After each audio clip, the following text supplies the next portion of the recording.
अरे चल ना रूपा, किसी को उल्लू बनाते हैं। यार गीता, तुम्हें तो हर टाइम मस्ती सोचती रहती है। चल घर चल। चले जाते हैं ना, पहले किसी को बेवकूफ बनाते हैं ना। नहीं, बहुत हो गया। उल्टे पुल्टे काम तू करती है और डांट मुझे खाना पड़ती है। और सुन, वो कल प्रोसन आंटी के साथ क्या किया तूने? हाँ, क्यों, कुछ कह रही थी क्या? हाँ, मुझसे कह रही थी आ तुझे जरा सबक सिखाती हूँ मैं। बता तूने क्या किया उनके साथ? अरे कुछ नहीं, वो मुझे बहुत ही खड़ूस लगती है।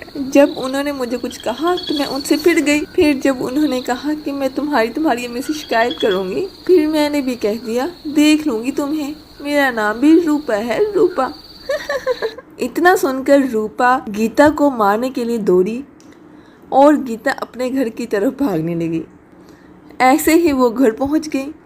रूपा और गीता दो जुड़वा बहनें थीं, देखने में बिल्कुल एक जैसी। उनमें फर्क कर पाना बहुत ही मुश्किल था। कई मर्तबा तो उनके माता पिता भी उनको पहचानने में धोखा कर जाते और इस बात का गीता बहुत ही फायदा उठाती थी। वो हमेशा कुछ भी शरारत करती और डांट रूपा को खानी पड़ती। उस दिन भी घर लेट आने पर सारी डांट बेचारी रूपा को खानी पड़ी। डांट सुनकर रूपा गीता के पास आती है और कहती है मिल गया सुकून तुझे, हर दफा तुम मुझे ही फंसा देती है। अरे यार क्यों टेंशन लेती हो, 1-2 साल में हमारी शादी हो जाएगी, फिर तू कहाँ और मैं कहाँ। गीता धीरे धीरे और शरारती और कामचोर होती गई और रूपा उतनी ही मेहनती और संस्कारी। मगर उन दोनों बहनों की किस्मत ने दोनों को एक दूसरे से अलग नहीं होने दिया। दोनों बहनों की शादी एक ही घर में हो गई। बड़े भाई की शादी चालाक गीता से और छोटे भाई की शादी रूपा से हो गई। रूपा को घर का सारा ही काम आता था, खास तौर पर वो खाना बहुत ही अच्छा बनाती थी, जबकि गीता ने कभी भी कुछ नहीं सीखा। और फिर एक दिन गीता बैठकर टीवी देख रही होती है और उसकी सास उसके पास आती है। अरे तुम इधर बैठकर टीवी देख रही हो, पहले जाकर कपड़े तो धो लो। माँ जी आप रूपा को बोल दो ना, सुबह से मैं ही तो घर का सारा काम कर रही हूँ, बर्तन धोए और फिर खाना भी बनाया। अच्छा अच्छा अच्छा, सॉरी बेटा, मुझे लगा कि वो सब कुछ रूपा ने किया है। नहीं नहीं माँ जी, सारे काम मैंने किए हैं, वो तो अभी निकली है अपने कमरे से। अच्छा रुको जरा, अभी खबर लेती हूँ। सरला गुस्से से रूपा के पास गई जो के सफाई कर रही थी। दिन भर टीवी या फिर आराम, अब ये कोई टाइम है सफाई करने का? पर माँ जी चुप हो जाओ तुम, उसे देखो अपनी बहन को कितना काम करती है बेचारी। अपनी सास की बात सुनकर रूपा समझ गई गीता ने उसकी सास को भी बेवकूफ बनाना शुरू कर दिया है। वो अपनी सास से कुछ नहीं बोली और चुपचाप सफाई करती रही। बेचारी रूपा सारा दिन घर के काम करती, लेकिन बाद में उसे ही अपनी सास की डांट खानी पड़ती। फिर एक दिन सरला गीता के पास आती है और कहती है चल बहू मेरे साथ चल, आज मिलकर खाना बनाते हैं। ठीक है माँ जी, आप चलो मैं आती हूँ। सरला रसोई की तरफ चली गई और गीता रूपा के पास चली गई। अरे रूपा, वो तुझे माँ जी बुला रही हैं खाना बनाने के लिए। अच्छा बस अभी जाती हूँ।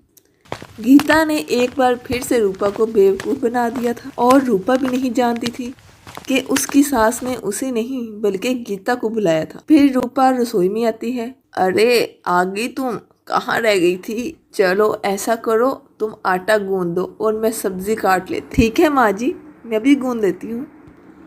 रूपा ने बहुत ही जल्दी और बहुत ही अच्छा आटा गूंद दिया, जिसे देखकर उसकी सास बहुत ही खुश हुई और फिर उसने कहा कि आप बात है, तुमने तो बहुत जल्दी और इतना अच्छा आटा गूंद दिया। अरे तुम रूपा को कुछ सिखाती क्यों नहीं हो, उसे तो कुछ भी नहीं आता। समझ गई थी कि उसकी सास उसे रूपा नहीं गीता समझ रही है और वो ये भी समझ गई थी कि रसोई के काम से बचने के लिए कामचोर गीता ने उसे रसोई में भेज दिया। रूपा को गीता पर बहुत ही गुस्सा आया, लेकिन वो कुछ बोली नहीं। ऐसे ही वक्त बीतता गया। सरला की नज़र में घर का सारा काम गीता करती थी, रसोई भी गीता ही संभालती थी, जबकि रूपा दिन भर टीवी देखती थी। जबकि सच इससे बिल्कुल उलट था। फिर एक दिन सरला गीता के पास जाती है और कहती है अरे गीता बेटा, उस दिन जो तुमने हलवा बनाया था ना, वो बादाम वाला, मेरा खाने का बहुत मन हो रहा है, मेरे लिए बना दो ना। अरे माँ जी, इसमें कौन सी बड़ी बात है, आप देखना तो सही, मैं अभी लाती हूँ बनाकर। ना ना, मुझे वो हलवा खाना तो है ही, लेकिन मुझे वो हलवा सीखना भी है कि वो तुम कैसे बनाती हो। तो मैं भी चलती हूँ तुम्हारे साथ, तुम बनाना और मैं देखूंगी। अब आप बैठी ना माँ जी, मैं बस खुद ले आती हूँ बनाकर। नहीं बेटा, साथ में बनाते हैं ना।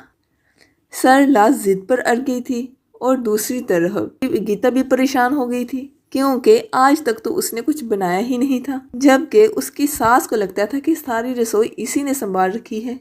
लेकिन गीता इतनी जल्दी हार कैसे मान लेती। उसने फौरन दिमाग घुराया। माँ जी, मैं हलवे की तैयारी करती हूँ, तब तक आप बादाम ले आइए। अरे मुझे अपने कमरे में जाना पड़ेगा, बादाम का डिब्बा उधर ही पड़ा है। चलो मैं लेकर आती हूँ। जैसे ही सरला अपने कमरे की तरफ गई, गीता रूपा के पास चली गई। रूपा ने आज और रंग का जोड़ा पहना हुआ था। अरे ये क्या रूपा, तूने तो गुलाबी रंग की साड़ी पहन ली और तूने मुझे बताया भी नहीं। तुझे पता है ना, मुझे बिल्कुल तुम्हारे जैसा दिखने का शौक है। हाँ तो इसमें क्या है, तुम भी ये साड़ी पहन लो। वैसे भी हमारे सारे कपड़े एक जैसे ही तो हैं। हाँ वो तो मैं पहन लूंगी, लेकिन एक मसला बन गया है। मसला? कैसा मसला? वो ना, अम्मा जी ने कहा है कि तुम मुझे हलवा बना कर दो, लेकिन तुम्हें पता है कि मुझे तो आता नहीं है, तो अब तुम जाओ और उनको हलवा बना कर दे दो। हाँ ठीक है, तुम फिक्र ना करो, मैं बना देती हूँ। उसके बाद रूपा रसोई में जाती है और उसकी सास उसे बोलती है, अरे कहाँ इतनी देर लगा दी। अच्छा, कपड़े बदलने गई होगी। जी माँ जी, मैं कपड़े ही बदल रही थी। चलो फिर अब हलवा बनाते हैं। कुछ ही देर में रूपा बहुत ही मजे का बादामों वाला हलवा बना देती है और अपनी सास को भी सिखा देती है। उसकी सास रूपा से बहुत ही खुश होती है और फिर वो उससे कहती है, बेटी गीता, तुम ना अपनी बहन को भी समझाओ। मुझे तो उसकी तरफ देखकर ही गुस्सा आ जाता है। बताओ, तुम दोनों एक ही माँ की कोख से जन्मी हो ना, लेकिन तुम में और उसमें कितना फर्क है। सरला की बात सुनकर रूपा को बहुत ही दुख हुआ। वो अपनी सास से सब सच कहना चाह रही थी, लेकिन फिर अपनी बहन का सोचकर चुप कर गई। फिर शाम में सरला चपाती रोलर पकड़कर गीता के पास आती है और बहुत गुस्से में होती है, जबकि गीता बैठकर टीवी देख रही होती है। अरे माँ जी, क्या हुआ, आप ऐसे क्यों आ रही हैं? आज तुझे नहीं छोड़ूंगी। तुमने मुझसे हमेशा झूठ बोला, तुझे कुछ भी नहीं आता और तूने हमेशा अपनी बहन की मेहनत को अपना बनाकर आराम तलबी की है, और वो बेचारी सारा दिन रसोई और दूसरे कामों में लगी रहती है। ऊपर से मेरी डांट भी चुपचाप सुनती रही। सरला लगातार गीता को डांट रही थी, लेकिन गीता ने एक बार फिर झूठ बोलकर बचने की कोशिश की। नहीं माँ जी, मैं झूठ नहीं बोल रही, मैं तो खूब काम करती हूँ और रसोई में पूरा दिन लगाकर आपके लिए हलवा बनाया था ना, तब तो आप भी वही थी। वही थी, इसीलिए तो सब कुछ जान सकी। तूने हलवा बनाया था ना, तो दिखा अपनी जरा कलाई, जो कल कढ़ाई उतारते हुए जल गई थी। दिखा ना अब जरा। अब गीता शर्मिंदा होकर बिल्कुल चुप खड़ी थी, क्योंकि उसकी चोरी पकड़ी गई थी। उसके बाद सरला रूपा के कमरे में गई। यहाँ पे रूपा अपनी जली हुई कलाई के साथ अपने कमरे में खड़ी थी।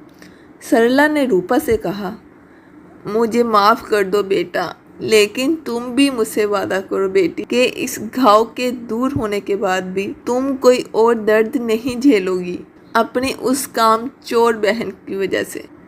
जी माँ जी, आप भी मुझे माफ़ कर दीजिए।